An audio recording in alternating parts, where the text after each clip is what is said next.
0. So do we want to do the lead-in or not? What lead-in? Go ahead, David. Do your lead-in. What? Well, you just ruined it, Chad.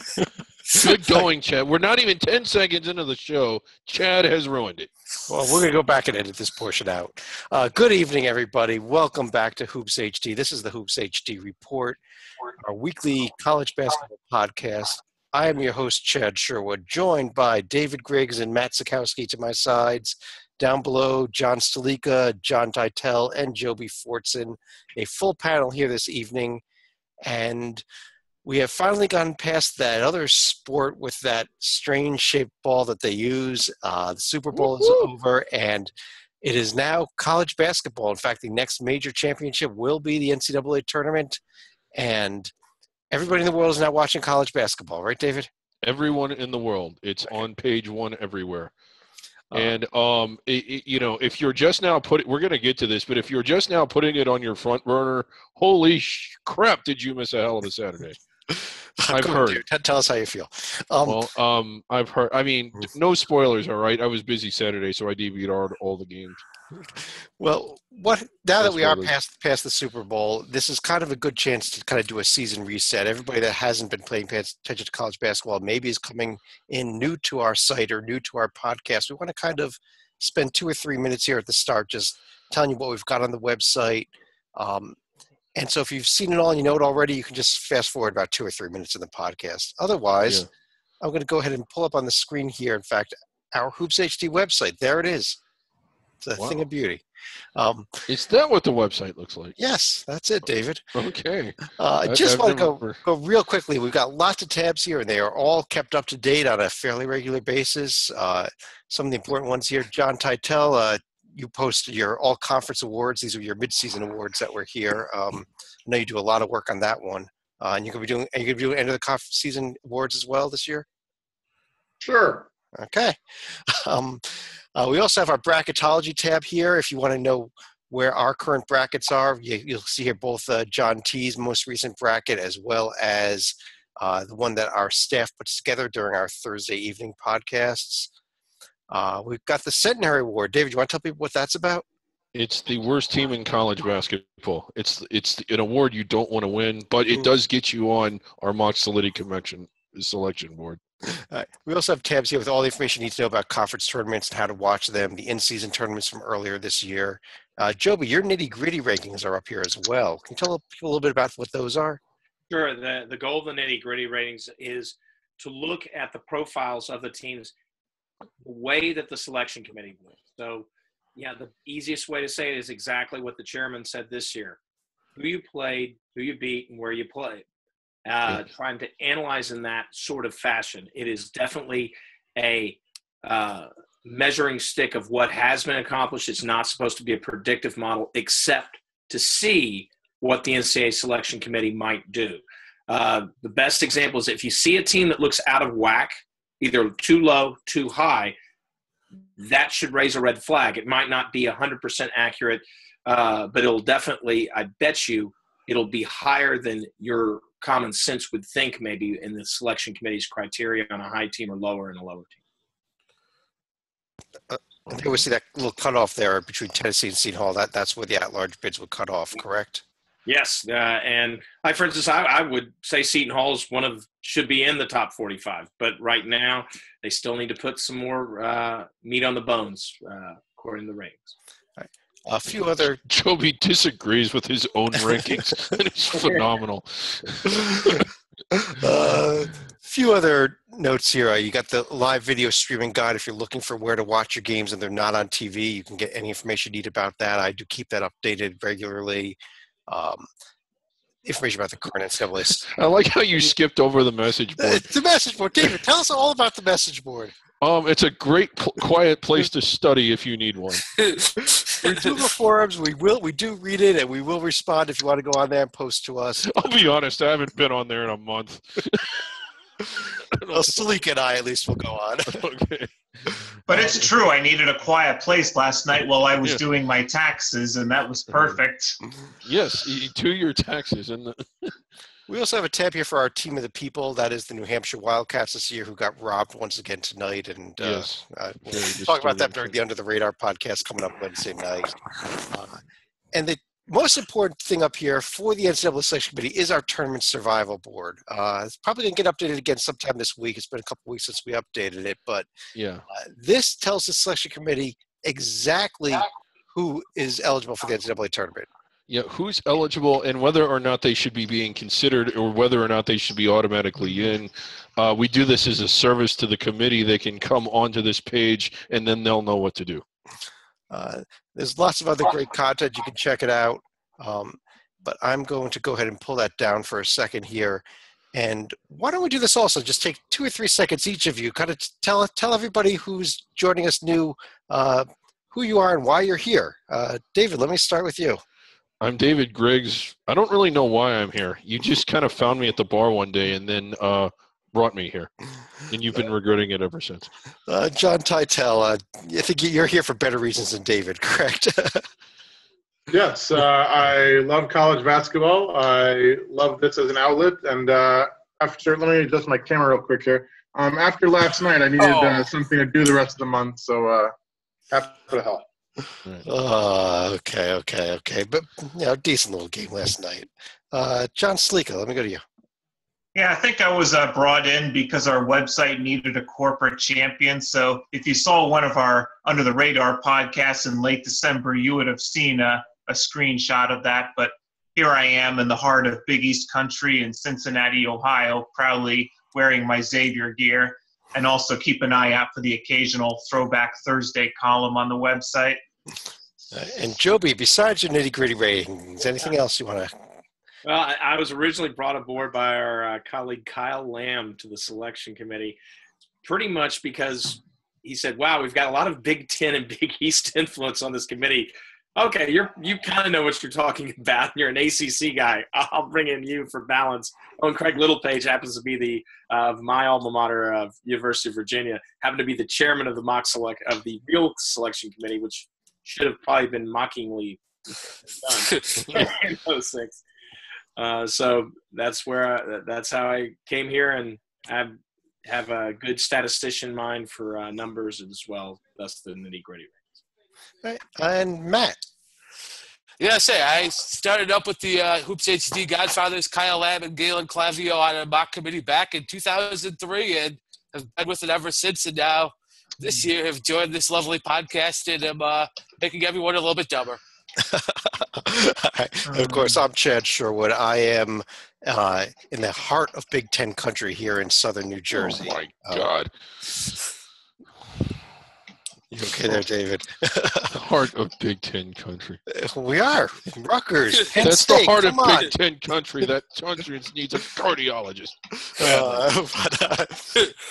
But yeah, I am a proud Rutgers alum, and I have to say I was actually checking into it today, and I enrolled at Rutgers in the fall of 1992, and since my enrollment, they have not made an NCAA tournament. They haven't even come close to an NCAA tournament, so I'm also the curse of Rutgers, apparently. I got to work on that. But what we want to do is go through, in this Hoops HD report, is go through recent events and go through some of the upcoming games. And we had a very, very boring day on this past Saturday. John T., we saw, no upsets at all, I think, correct? So I like that they tried to call the Ducks at home where they never, ever, ever lose, beating Arizona an upset. Because of the rankings, you could argue it. You could, based on the score and what I saw before leaving the bar with about 10 minutes left in regulation, it was a massacre, and there's no way that we should have been ranked ahead of the Ducks, and now we are not, and we might never be again because they're so good at home. Yeah, we saw of the 10 top 10 teams in the nation, 6 of them lost on Saturday, 4 of them losing to unranked teams. The other 2 that did lose to ranked teams, Oregon and Kentucky, lost on the road to ranked teams but got completely demolished in doing so. Right. And Joby, your team, Virginia, was one of those teams that lost to an unranked team. Yeah, 12-point lead at half. You think it's pretty much over. And, And wait a minute, it's Virginia-Syracuse. Of course Syracuse is supposed to make a big comeback and win. I mean, that's just the way it is, I guess, right now. What I noticed, though, what this weekend did is that it brought a lot of the ACC bubble kind of either in the field or legitimately considered, Syracuse being the prime example there. And then on the exact same theory, the same thing happened over at the Big 12.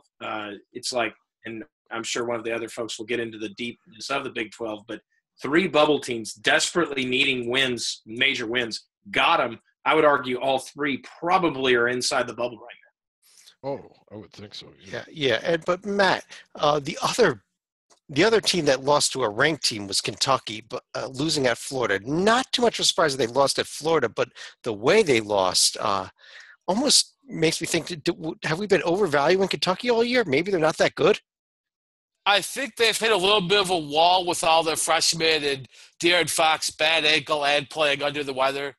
And they are reliant. If Malik Monk isn't hitting outside shots, they're in some trouble. They need his scoring.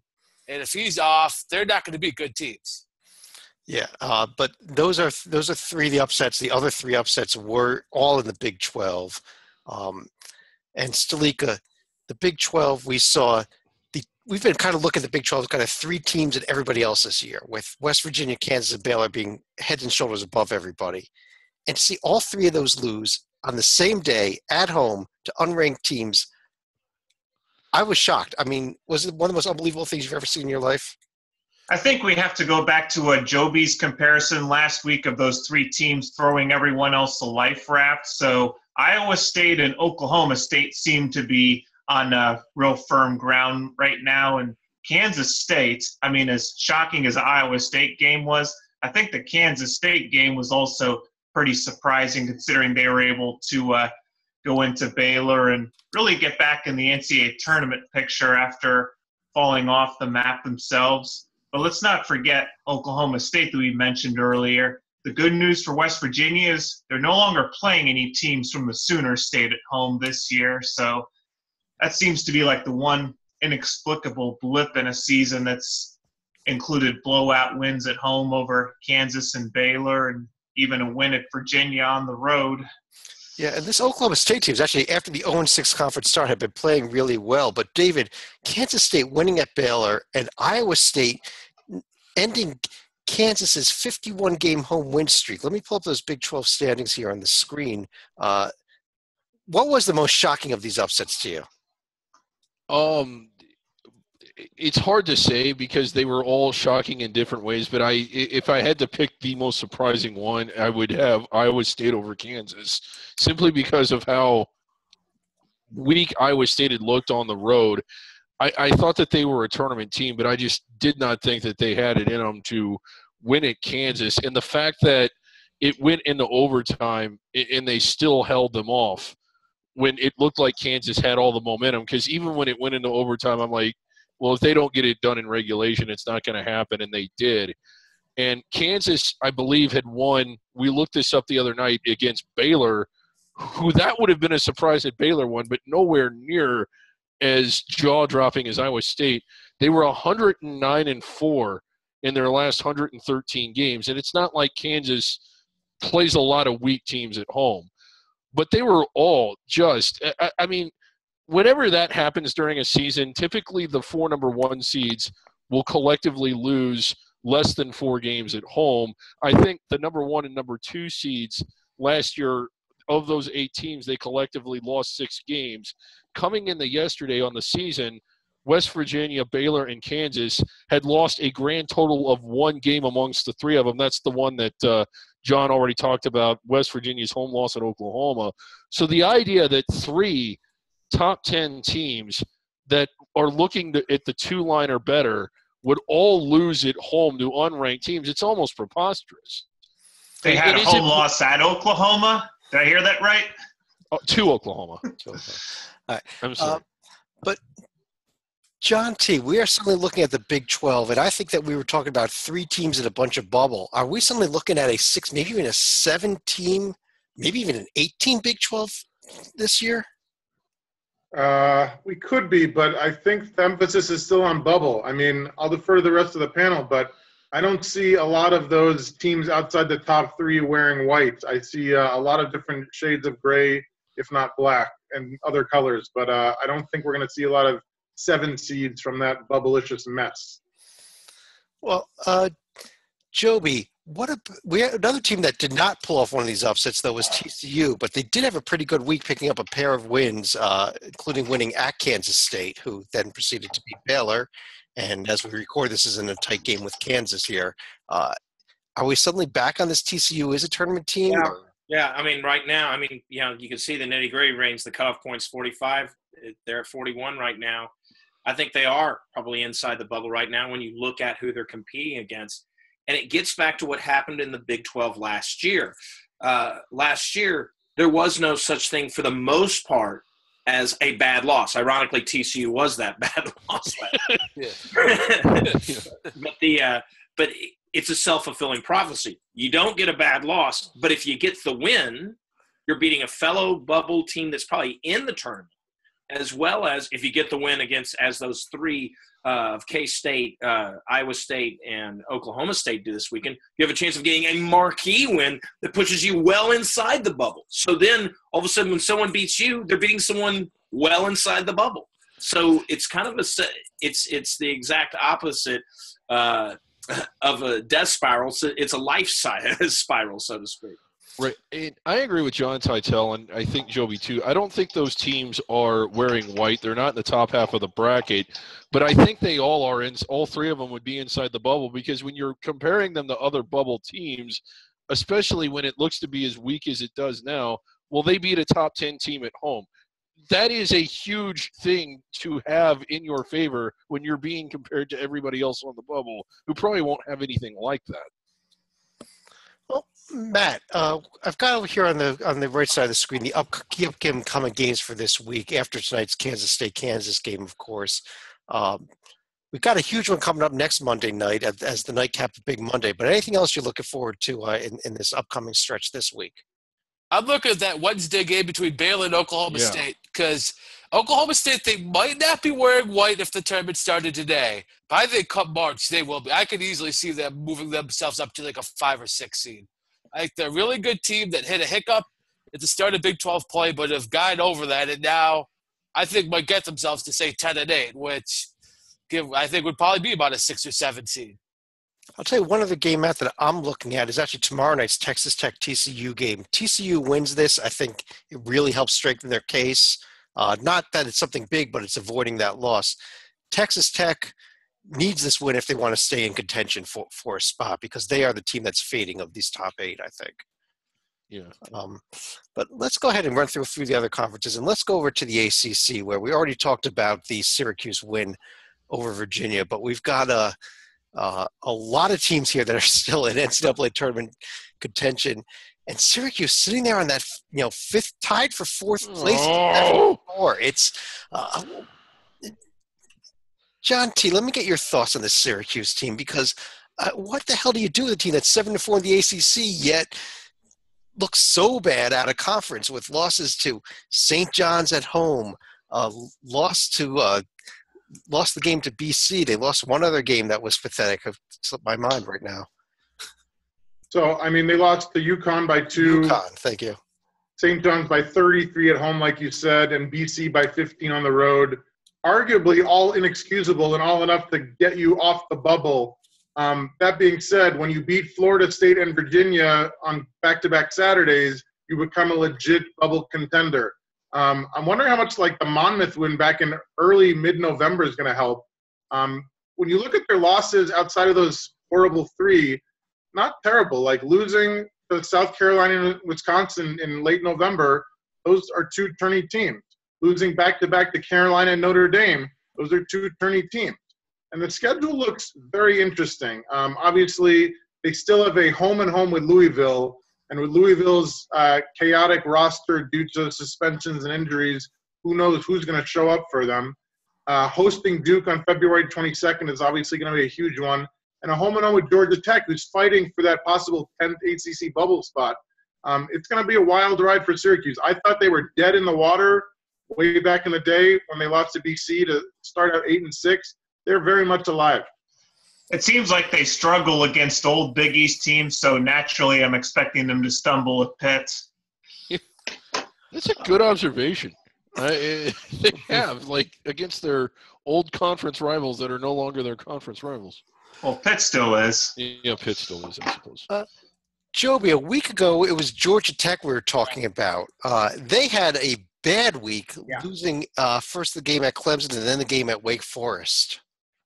My view of Georgia Tech is I will stay with what I said before. They had some leeway for a loss. They just had to go 500 the rest of the way out. Well, when you were projecting how they would get to 500, you were including probably the game against Wake as one of the wins. Now if they've lost that, the Syracuse games become critical. Those two Syracuse games are going to probably determine the fate of both teams, whether they are in or out.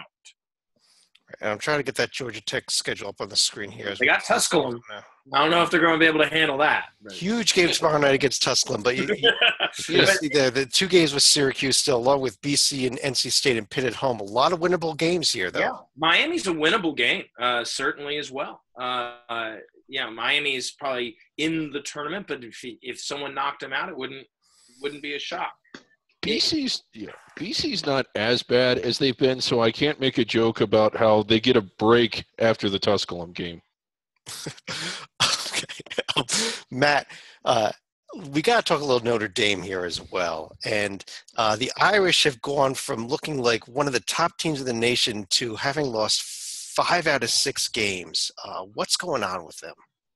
I think they've kind of floated back down to their level that I didn't think a ton of them going into the year. They're still better than I thought, and probably significantly better than I thought they'd be, but I think they're more of a borderline top 25 team, not to say a top 10 to top 15 team. Yeah, they've got back-to-back home games, but one of them is against Florida State. And David, talk about teams that had good weeks this week. Florida State one game at Miami and then completely demolished Clemson over the weekend. Yeah, really statement wins after going into a bit of a tailspin.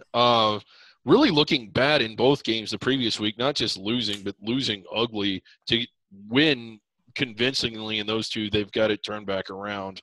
And the team we were just looking at, Notre Dame really should win 3 of the next 4. I don't think they get Florida State even though they're at home, but the other 3 games are winnable even though 2 of them are road games. And if they really are a fringe protected seed, they should be able to win 3 of the next 4. And I don't know who else Florida State has this week.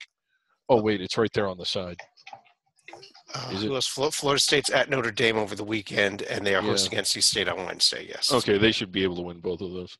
Well, at Notre Dame, depends on whether Notre Dame can get things turned around or not. But Tytel, we did see Coach K come back for Duke, although they still weren't very impressive. They did win, but they didn't blow away a Pitt team that is sitting there at 1-9 in conference. True. Pitt is very pesky. They got the great scoring duo, an Artis and Young, and they beat Virginia, I believe, earlier this year. The Duke schedule is not that easy. I believe each of their final 8 regular season games are against teams with a top 50 ranking or rating or whatever. Obviously, the big one, hosting the Tar Heels on Thursday night, and then they go to Virginia next week. It's pretty brutal schedule. Thank God they have Coach K back because, I think it showed they'd struggle without him, and I don't know how – there's no way to know how much of that is attributable to him versus injuries to a Marcus Bolden or suspensions to a Grayson Allen, et cetera, et cetera. But I'd like to think that the winningest coach in the history of the sport has some relevance when he's on the sideline. Well, you mentioned what the tough schedule Duke has left, and I think I've got to do this here for a quick second. I wasn't going to, but this is North Carolina's remaining schedule. And if you want to see the most crazy schedule the rest of the way, they've got Duke twice, Virginia, Louisville, Duke twice, Virginia twice, and Louisville the rest of the way here, along with NC State and Pitt on the road. Have you ever seen a schedule down the stretch that looks that difficult? John T. It's pretty brutal, but Kansas State, they're 3 in a row, or Baylor, Kansas, West Virginia. So granted, it's a pretty tough schedule. It's good to point it out because it's pretty brutal.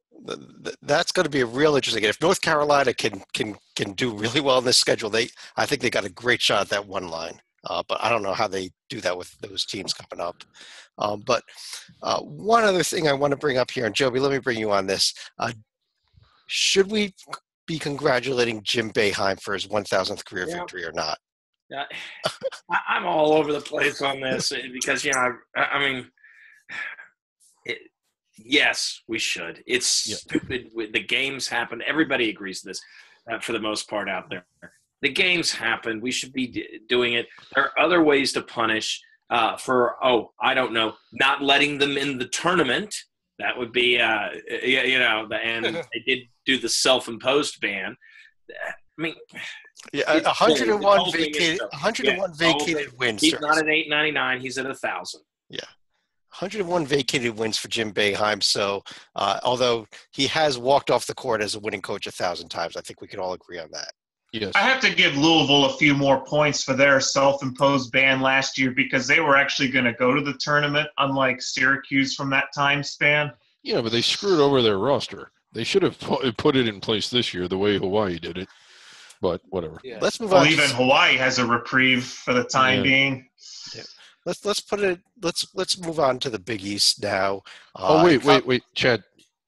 We didn't get to preview the big game. You're right. We did not get to preview the big game. I'm sorry. We've got the upcoming schedule here. And David, I think Thursday, is this one you're talking about?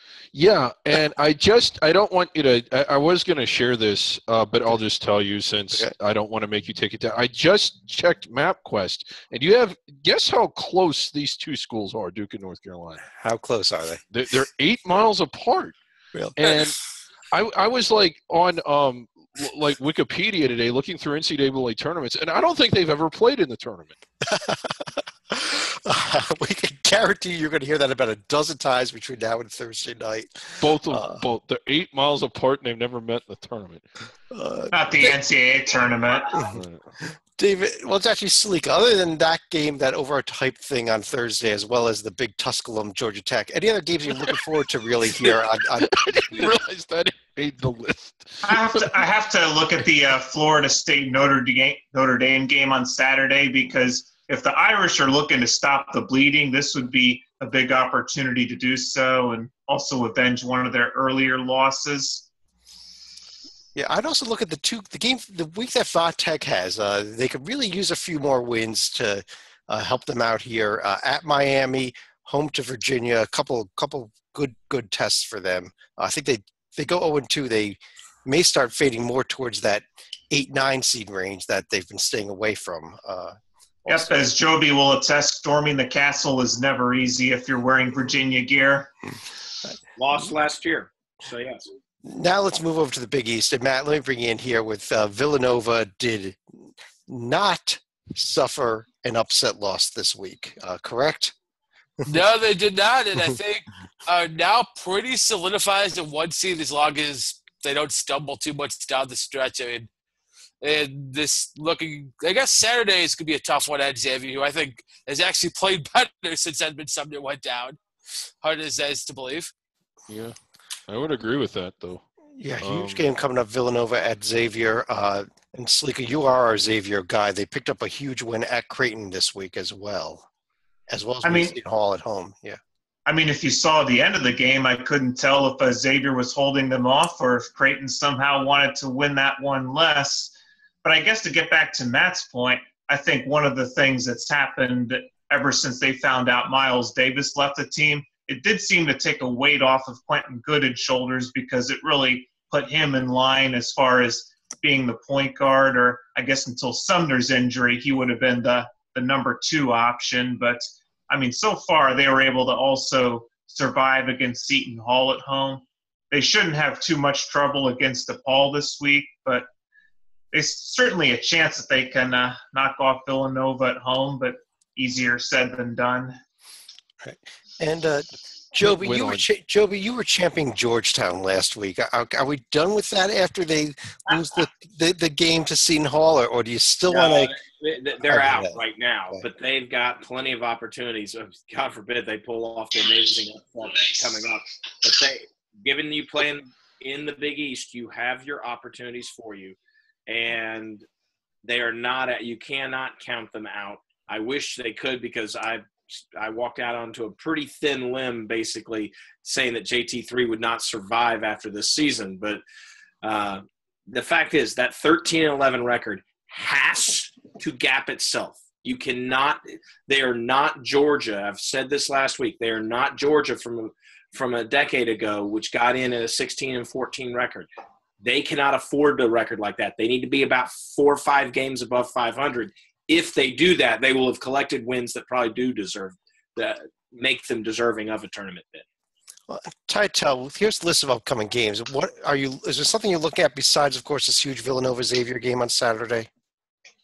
I think tomorrow night we get Butler at Marquette, which is going to be an interesting battle just because I think that Marquette needs it a lot more, and I'll defer to Matt, but I think they've been pretty good at home this year. And I don't know that Butler's right for the picking or anything, but I think that is if Marquette wants to solidify its spot, I think that's an easy, quick, good way to do it. Yeah, say it real quick. Yeah, Marquette, 2 losses at home were Wisconsin, understandable, and Providence.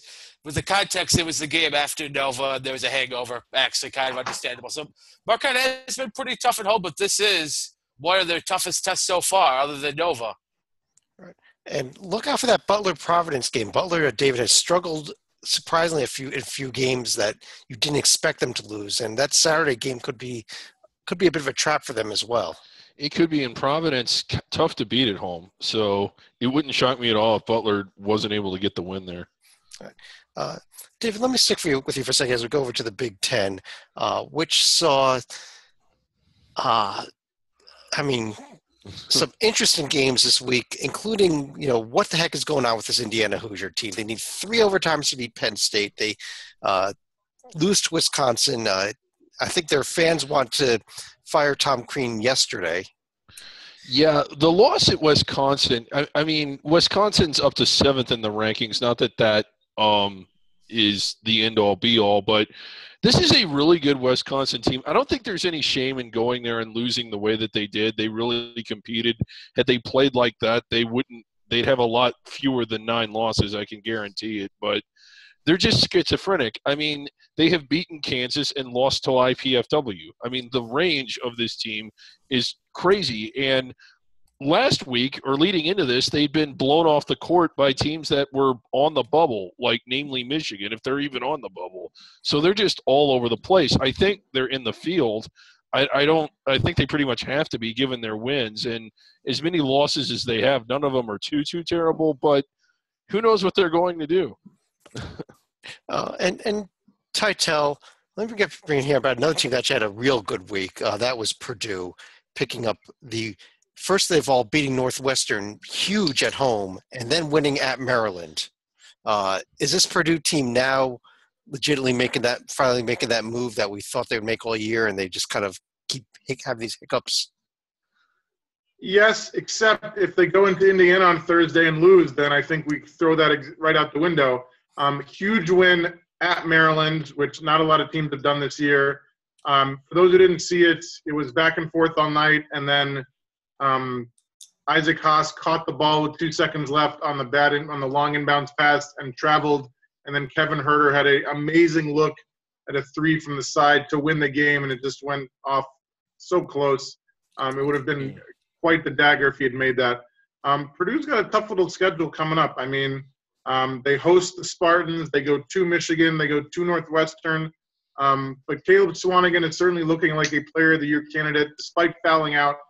He had another double-double, and he seems like he's capable of putting this team on his shoulders and taking them a round or 2 in March. Well, David, you're the big proponent of this Maryland team, which loves to play these close games. And actually, Titel just mentioned that not many teams have won at Maryland. Actually, though, Maryland has 3 losses, and all 3 were at home. Yeah, they're clearly they're playing too many games at home. That's going to come back to hurt them. And they finally lost a close game. For the last couple of weeks, I've been joking about how they'll win in a close game, no matter how good or bad the team they're playing is. I still like them. I don't think they're going to end up as a protected seed. I really don't. Although right now it's easy to make the case that they will or they should be. I just think by the end they won't be there. What's their luck? quotient. By the way. Their luck number down here, 37th in the nation. It seems like it's way higher than that. Well, Joby, when we look at the upcoming schedule here in the Big Ten, what specifically are you looking at for this week? What I'm looking at, is to see. Well, first of all, Sparty versus the Wolverines. That'll be a great in-state battle. Both teams really need this win. Michigan State's in the field right now, but kind of in a middling position. You lose that game at Michigan, you could see it start to slip. Meanwhile, Michigan needs it. They're only going to get so many opportunities at home against these sort of teams with a very real shot at winning. So I'm looking at the week Michigan has. And then Michigan, once again, has a similar task going to that Indiana team that we've already discussed. Well, you mentioned Michigan, and before we move on, Sleek, I got to bring you back in here. You posted a bracket this morning that had Michigan in it. David and I both ripped you apart for that, and I want to give you a chance right here on air, live on tape delay, to defend why you think this Michigan Wolverines team with this profile belongs in the field right now. Right now, I think they're a little bit better than options like Texas Tech, who has an atrocious schedule, and they're better than a team like Clemson, who just simply does not have enough wins in the ACC despite a hard luck schedule. I mean, I still give credit for beating teams like Marquette and SMU. They're not true road games, but that's still away from the comforts of cozy Chrysler Arena. I mean, the other wins that are starting to lose steam are going to be teams like Indiana, Illinois, Nebraska. Even Penn State has fallen off the radar. David, you want to set them straight? Well, I mean, a win over Nebraska is really good. I don't think that's losing any steam. But overall, their profile is a neutral floor win against SMU and Marquette, and I just don't think that that's enough good to when you line them up against the rest of the bubble. Categorically, and I know that you shouldn't look at things categorically, but I'm going to do it anyway, there's almost nothing on that profile that says they're an NCAA tournament team. But then again, like, you have to use the adjusted metrics when evaluating a team like Nebraska because you have to take into account all the times they've been screwed. But I've also noticed there seems to be a case of predictive versus resume type results here. So Michigan is an interesting case there. Yeah. Let's go over to the Pac-12, though, and Titel, we did discuss this Oregon team, got the huge win over Arizona after squeaking out a game against Arizona State, now sitting with the longest home court winning streak of the nation at 40 in a row. You think it's a one seed at this point? They're certainly close, although, as John Etz is well aware, any team that loses to Colorado this year, home or away, is forbidden from having a one seed. That is inexplicable. They got a really nice win at Utah, and it's not easy to win there. And then they go to Colorado and don't get it done. But other than that, they beat Arizona State by 1 point at home, David. Yeah, I know. Something in the water or in the I don't know. It's one of those. Maybe they just got together. It's legal in Colorado and Oregon, but it's a long. I mean, this is a team that has a huge head of steam built up. I'm really looking forward to this game on Thursday night against UCLA. That one's going to be fun. And I mean, sure, Colorado's not impressive, but at least they're not a low life from the Pacific Northwest this year, Washington and Washington State. Joby, Utah, who David just mentioned, awful week, losing game at Cal, then losing a game at Stanford. I think they may just be done. But what about this Cal team? What about both of them, actually? Well, Cal, I think both were probably on the outside even before their matchup. The winner would at least get a shot to make a run. Cal now has that shot, and they can make a run. Utah's done. They were done. Like I said, they were out before the game. Now they're definitely out. And then they're losing to the Cardinal. You can't lose to a tree. I mean, plain and simple. Well, Matt, here's that Cal resume. Do you think that this is a tournament team now or getting close to that? They've got a tough week with that Arizona game coming up.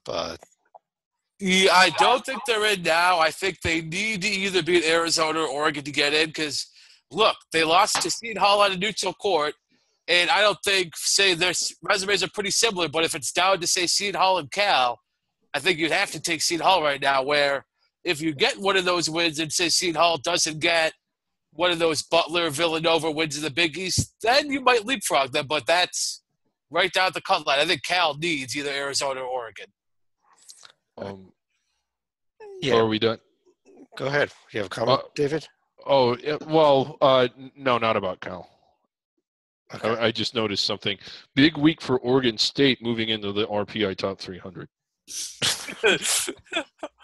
Yes, a factor of who they've been playing, and this week they're playing at USC and at UCLA, so should move up even more. Get a chance to move up even more. Exactly. Yeah. Those are the big games this week. Of course, are Oregon's trip to UCLA and USC, and also that Cal Arizona game coming up on Saturday. Titel, do you think Arizona bounces back with the Cal and Stanford at home this week? I really do. It was one of the ugliest performances I've ever seen, and since I've seen a lot of Arizona games in my life, I assume it was one of their worst performances ever. To give you a frame of reference, I mean, about halfway through the first half, they were down 38-11. Like, it does not compute. I haven't seen it. I still don't know. It was amazing that they were able to cut it because the Ducks could not miss a three-pointer. I mean, we weren't shooting that well, but we could not miss a three-pointer. And thank God, like, the Washington schools are coming up in mid-February. Because if we win 4 in a row, that'll put us at 25-3, post USC and UCLA, and then the rivalry game at ASU. I think we're easily going to get 25 wins. We might go 7-0 in our last 7. It's going to be tough, obviously, because UCLA, even in Tucson, is not easy. But I think it's a great wake-up call for the entire team. All right. Let's move over to the SEC. And, Matt, let me bring you in here. We discussed already this Kentucky loss to Florida, but now suddenly look who's in first place. 9-1 South Carolina. Yeah, I was going to say, I think we need to cut to our friend John Essen, his pal Angry Frank, because, yeah, this is them. And I think I like Florida a little bit, but both of them are suddenly maybe creeping toward protected seed category, and we might have a 3-team SEC.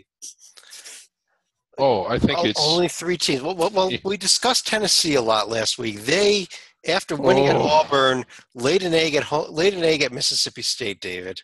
Yes, they did. And I mean, it wasn't just their paper. I had watched their last several games, and even, they just looked like they had been playing really well. And I was certain that they were going to win at Mississippi State. I thought they were going to win their next 4 and go into Kentucky at 16-9. And by that point, they'd be on the bubble, but I thought they'd be inside of it. But that is, when you're fighting for a spot, you really can't afford to lose games to sub-NIT teams, even if it is on the road. This one kind of hurts. Now, it's not that they were in and this knocked them out. I mean, being 13-10, your margin for error is low as it is, but they really, really needed to win that one, and they didn't. They didn't even look that good in that game. Well, blew a 15-point lead, I think. Joby, as bad as Tennessee's egg was, Arkansas did something that nobody has done all year. Yeah, I mean, if you're giving the Missouri Tigers a win, you should be shamed. I mean, just as we joke about Boston College in the ACC or DePaul in the Big East, Missouri makes those teams look like the North Carolina / Duke type level teams. I mean, Missouri is beyond awful right now. I don't know how it happened. I mean, plain and simple. And Arkansas, David gets to gloat because Arkansas right now, they might be on the outside looking in precisely because. Well, Tennessee laid an egg. Damn, Arkansas laid an entire omelet. It was just horrible. Going to Missouri and losing. Oh, boy. And Ty, tell them here in the SEC where Sindarius Thornwell, 1 loss all season with him in the lineup. Yeah, I mean, I think he's making a strong case for SEC Player of the Year. I know everybody wants to give it to Malik Monk because he's the greatest scorer we've seen in a while. But Cornwell missed several games in the middle of the season due to nobody's fault but his own. So he's only – and 3 of the games of the 6 that he missed were 3 of their 4 losses. Their only loss with him at Kentucky, and very few teams win at Rupp Arena. This season, I had 34 points and made 14 and 15 free throws. It's not his fault because it's hard to win in Kentucky, and he played his best. I think he's a strong contender for Conference Player of the Year. All right. Well, and Salika, we got the upcoming games here in the SEC. Is there a specific game you're really looking at for this week? I think you know where I'm going to go based on the team we talked about earlier, and I'm going to go ahead and skip ahead to Saturday with South Carolina going to Mississippi State. I mean, the Bulldogs have tripped up more than their fair share of few teams at home, and you're starting to get to the points. When are they going to crack Joby's, I guess, top 110 as far as their nitty-gritty rankings going to go? Chad, when I look at this week's games, I am awed by the SEC's ability to not produce anything intriguing over the course of an entire week. I would think maybe this Florida-Georgia game tomorrow night, because it's a road test against a half-decent Georgia team, but that it's, Arkansas and Tennessee have 2 must-win games, both of them this week, if they want to stay in the picture. You're right, though, it's pretty bad. That's almost impressive. I did weed out the bad games. These are the better ones. It stays like this that we need Xavier Georgia back as part of rivalry week. Part of rivalry week. One of the greatest promos ever. Let's turn quickly over to the American, where no big upsets of any sort happened this week, but we do got a huge game coming up in Titel Sunday, Cincinnati SMU round 2. Going to be great. I think it will help determine the fate of the conference. Cincinnati has lost 2 games all year. Neutral site Rhode Island at Butler. They have not lost in 2 months. Salika, what's your prediction? Well, Pain. I think I'm with SMU in this one. I'm not Stalika, though. Does SMU have a trap game, David, coming up Thursday night at a game Temple team? Potentially, but it's Temple, so probably not. Yeah, Matt, you had a comment on him? I was just saying, in general, for Cincinnati, I think this is whether or not they get to a protected seed, probably rest on Sunday. All right. Let's move over to the Atlantic 10, and what a story we had in the A10. VCU playing St. Bonaventure, and David, anybody that missed it, David, why don't you go ahead and explain what happened? I was just so happy to see this live. To set this up, and I think we all agree, all of the bracketology we've been doing, whether it's Titel, who's guessing the real committee, or us, who's just acting like we are the committee, VCU is inside the bubble, but very much on the fringe. And winning this game this was pivotal. So they go there, and it's an electric crowd. It's going nuts. It's back and forth. St. Bonaventure hits what appeared to be a game-winning 3 as time expired, and the fans stormed the court. The problem was time hadn't expired, and essentially there were people on the court, players on the court, coaches, a security guard started walking off with the basketball, and we since learned that was why the technical foul was assessed.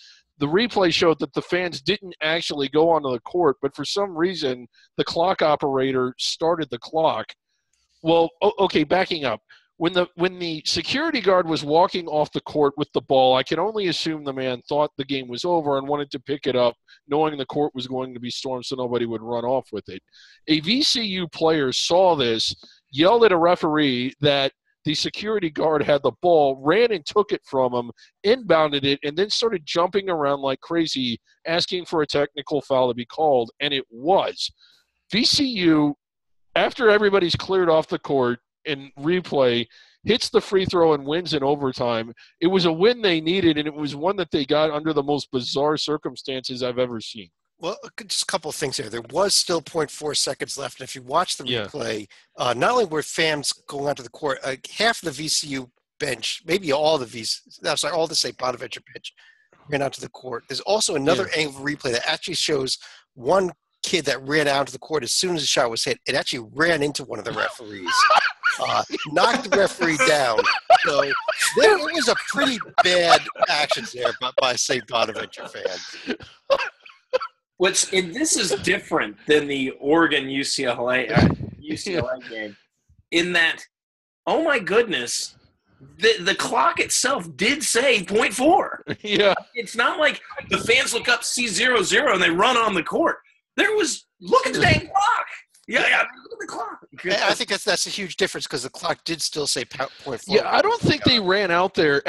After watching it again and hearing more about what happened, like when the VCU player, it was number 5, I forget his name, I'm sorry, ran and grabbed the ball and inbounded it, the clock operator started the clock, and then there were already fans out there, but that's when the fans kind of spilled out there. It was just crazy. And you know what, though? Let me go back to this because I brought this up during the Oregon-UCLA game. If you just had a rule that told the fans to stay off the court, Bonneville would have won this game. Yeah. And John T., again, I think we got to stop the court storming. Oh, I know it's great TV, but how? How? Maybe arrest them all and throw them all in the lockup overnight. I don't know. It's not going to stop me from storming the court. I'll tell you what you do, Chad. When was the last time you saw a court storming the NBA? Get off my lawn. Get off my lawn. Right. I'll tell you what you do, Chad. You have to do the same thing for when fans rush onto the floor. Stop televising it. That could help too. Sorry, David.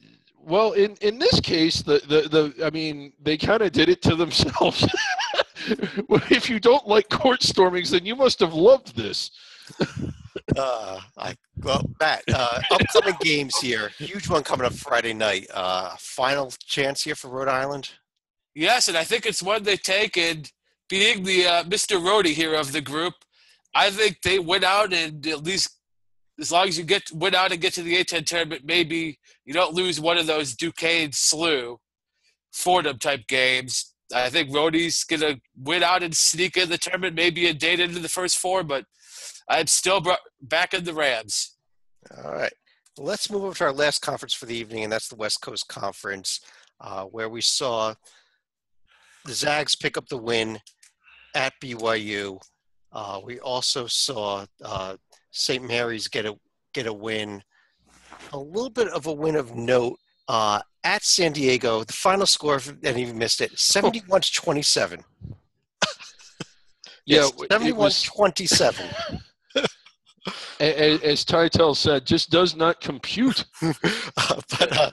But obviously, John T., he mentioned you. Let me bring you in here. The game of the season coming up Saturday in the West Coast Conference. It is Gonzaga traveling to St. Mary's. They have a 24-0 record as they speak. No offense to Loyola Marymount. They will have a 25-0 record going into that game. I predict they will exit that game with a 26-0 record and then be favored by double digits in each of their last 4 games: San Fran, Pacific, San Diego, BYU.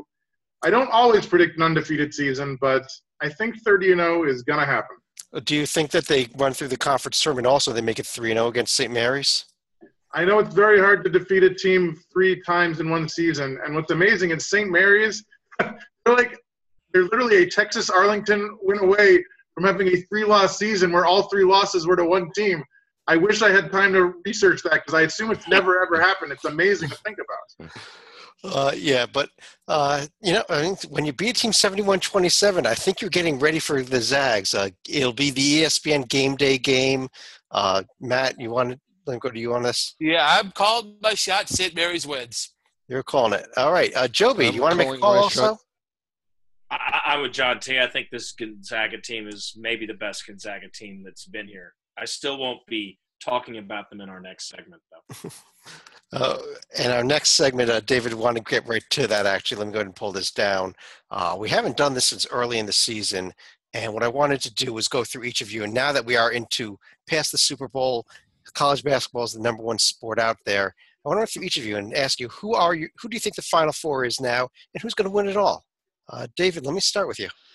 The Final Four, I have Virginia. I'm big on them, but I know they haven't always played up to it, but I think their ceiling is just about as high as anyone, and they've done it at home and on the road. I like them. I really like this Gonzaga team as another one.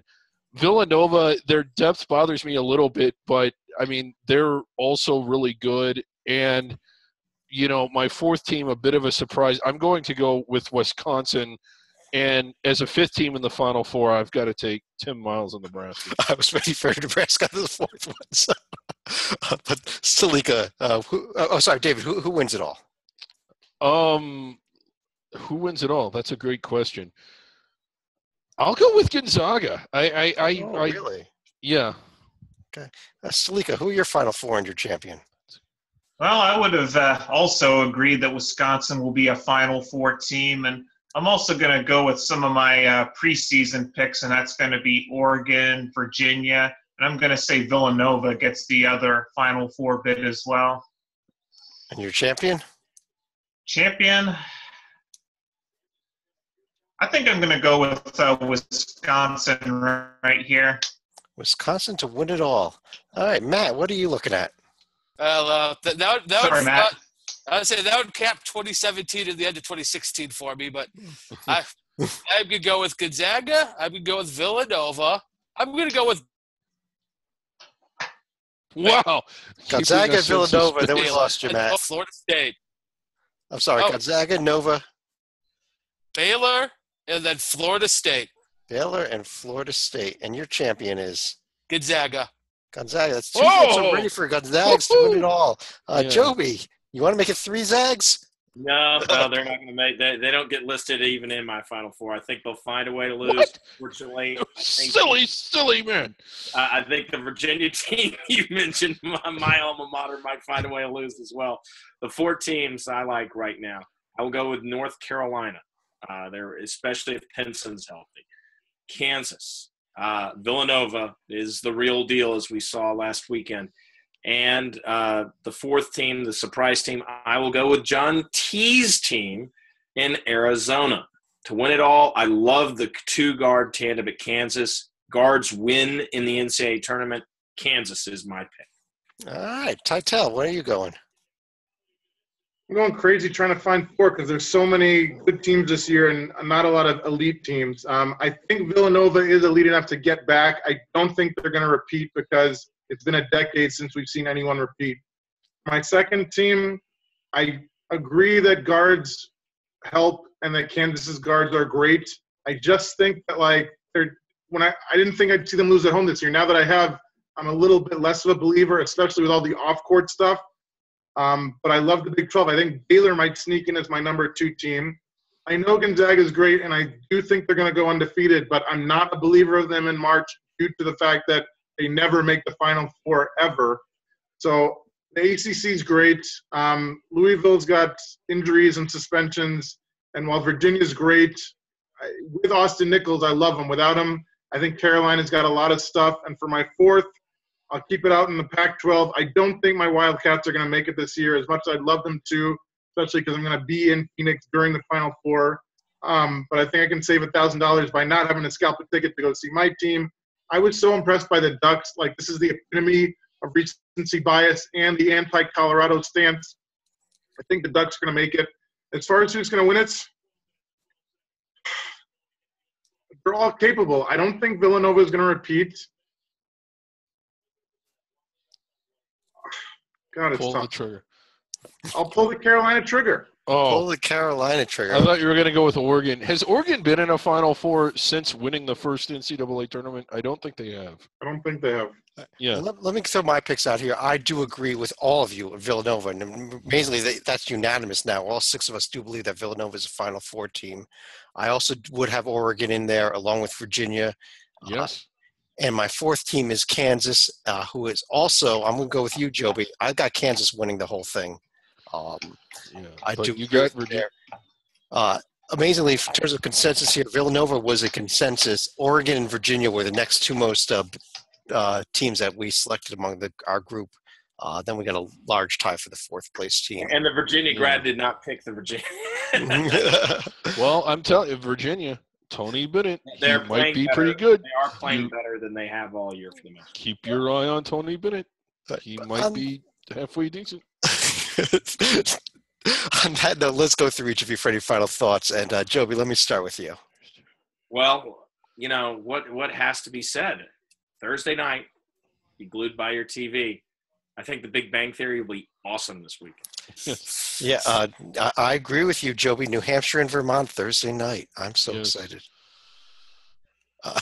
Matt, your comments.